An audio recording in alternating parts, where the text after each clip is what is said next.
Hi everyone, I'm Shaylin here with Reedsy. So today we're going to be talking about how to build a fantasy map. If you are a fantasy writer, a map is often a very useful tool, especially if your story spans a large portion of the world. It's something that a lot of fantasy writers use to get their bearings and keep track of their world. But in this video, I'll talk you guys through the basic steps of creating a map and the different tools that you can use to create one, even if you don't have any experience. You do not need to be an artist to do this, by the way.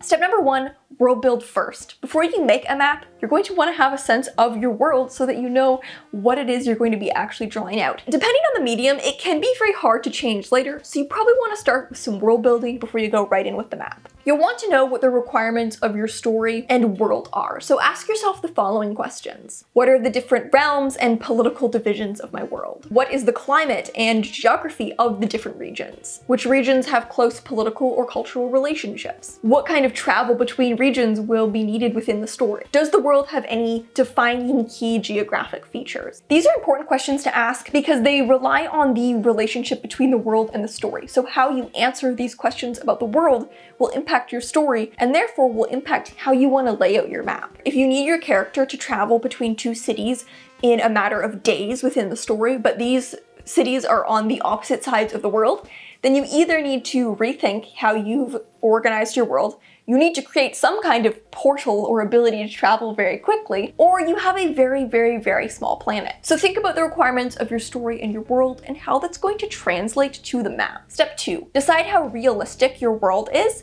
and world build accordingly. Decide on the level of realism you're aiming for in your story. Some fantasy writers want their worlds to be about as scientifically realistic and scientifically plausible as possible, whereas others kind of have more of a, hey, it's magic approach, and are more inclined to make decisions based on maybe the mystical or the magical elements without necessarily worrying about whether it perfectly fits the laws of physics or biology. This is likely related to the tone of your story. A tone with a very realistic, grounded, gritty feel will likely have a more realistic world, whereas a story that is more based in absurdity or mysticism might have some more mystical or outlandish world building choices. If you want to take a more realistic approach, then you may have to do some research in order to make sure your world is plausible. Do the climates make sense with how you've set up and organized the land masses? Does your world exist within a larger planetary system that might affect the night and day cycle? Step 3, decide on the general shape of the land masses. Based on your research and the requirements of your story, you can start laying out the general land masses. Building your world and story will happen in conjunction. So you might not have a full outline of everything that happens in your story, but building your map might give you some ideas. But you also might have ideas on places your story will go, which will impact how you create your map. One thing you can even try is draw out the land masses, cut them out, and kind of shuffle them around on the floor to try different combinations to see what you think looks best, what looks most natural, and what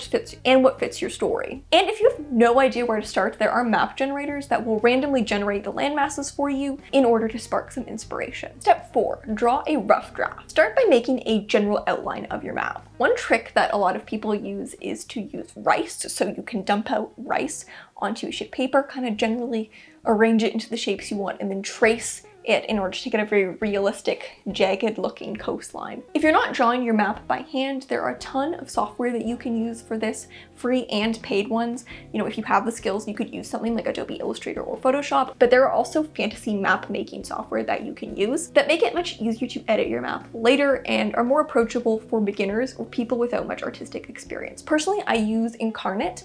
I am no artist, and I've made some pretty realistic looking maps in Incarnate because it's quite easy to use and get the hang of, and it has a free browser version. It also has a coastline brush, so it makes very realistic looking coastlines.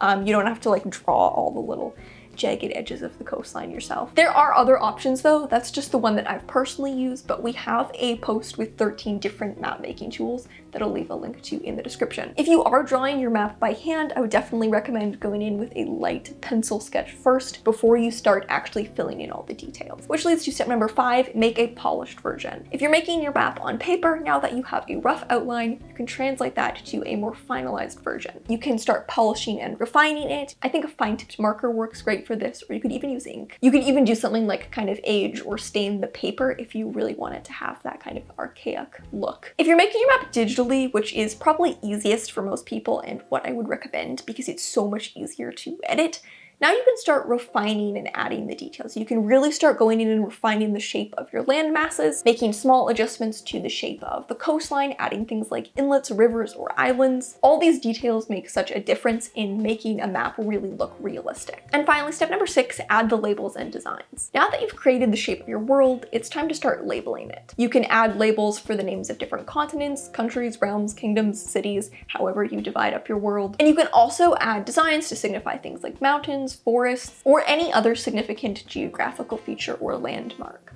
Your map is probably something you're going to find yourself continually adding to and developing over the course of the time you work on the project. It's probably not something that you'll just sit down and create a full finalized version on. It's probably going to be an evolving feature of your world that you'll keep developing and refining as you work on your story. If you are creating a version of your fantasy map that's going to actually feature in the published version of your book, you can hire an illustrator. You can even give them your version of the map and they can turn it into something beautiful. I know that I would not be able to create an artistic looking version of a map like you would see in a book. If you're not really an artist, your map is probably going to be more of a tool for yourself rather than something that will be printed in your actual book. But you can use your version as a reference for an illustrator that you could hire to create a map for the published version of your book. So that is how to create a fantasy map.